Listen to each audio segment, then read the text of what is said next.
I got the world's greatest husband. His name is Keith. I love you. I just got home from work and my wife wasn't there. Do you guys believe that she was kidnapped? It's a wonderful, wonderful life with you. Nobody would have ever imagined that this would have blown up the way that it did.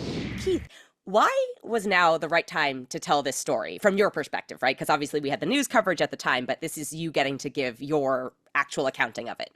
Yeah, so I mean, I've been contacted like 100 times over the years, to do stuff, and the first 6 years that was like the healing process, and I wasn't interested whatsoever. I just wanted my family back together and my wife to recover. Obviously, she gets arrested and everything goes crazy there for a while, and I needed time to be able to talk after that. I mean, I was devastated for quite some time and had such an amazing support group around me that I was able to kind of bounce back from that for the most part. And I still was getting a lot of people wanting to reach out and start something. Well, it wasn't until I connected with Allison Berkeley.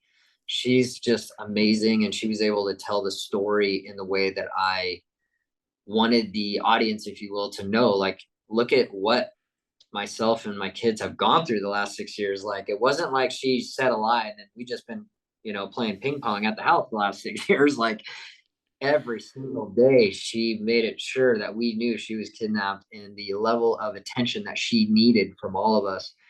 And with talking with Allison and her team and how they wanted to approach this story, if you will, I definitely wanted to participate and get the ball rolling with them. You reached out initially when it was first happening. So what was the discussion like for this project, whether or not to include Sherri's perspective? I assume you all reached out. Like, what was that kind of flow for you? Absolutely. I mean, it's as you can see, it's rooted in Keith's experience. And so some people might be sort of head scratching, like, oh, the husband's experience. But when, Michael says it best, when it's like this story centers on the victims. And that's the future of true crime television, where you center in Keith and the kids and sort of what the collateral damage is of this deception and this lies. And so I think that, I reached out to Sherri so many times. I think that we were always like we wanted to include her voice at every opportunity. I think she knew that it was, given our background and our pedigree, it was going to be a pretty serious documentary in terms of facts and the explanation of the case. So, what I like to think is we have the journal, we have the text messages, we have all of this that go to state of mind. And so Sherri's in there, but I'm really, really proud that Michael, it went exactly the way that I think is the future of true crime, which is centering in the victim stories. Yeah, it was. We would have gladly listened to Sherri and have her sit down with us, but yeah, it really just comes down to the focus is on Keith and the victims. How would you say you've changed the most from the person you were then to the person you are now? I'm very thankful for the community, my friends, my family, for them to so many of my friends and family just like didn't even go to work for that whole time. They probably used up their whole year's vacation to help search for Sherri. And there's this overwhelming guilt that I feel somehow responsible, because I always felt that the people were there, not so much obviously to find Sherri, but they were there for me because they trusted me, and they looked to me. Well, if Keith believes it, like, we believe it. And so there's like this feeling I've always had that it has been hard for me to get over, because I feel like I owe everyone something. And of course, all my friends and family and random people that I meet, they always say, of course not, we're there for you and everything. But I think that was one of the main things. Yeah.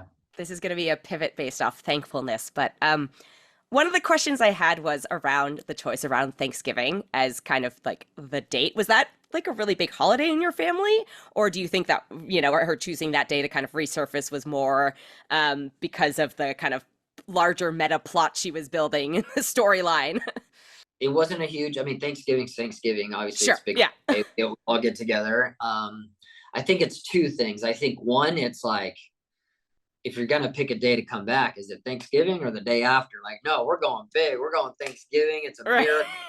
I want, I want all the fireworks and everything. So I think there was a little bit of that in there. And then also on that day, we had a balloon release scheduled. And Oh. I think the balloon release that morning at 4 a.m. or 6:30 a.m. I don't know. I think it was kind of just that moment of,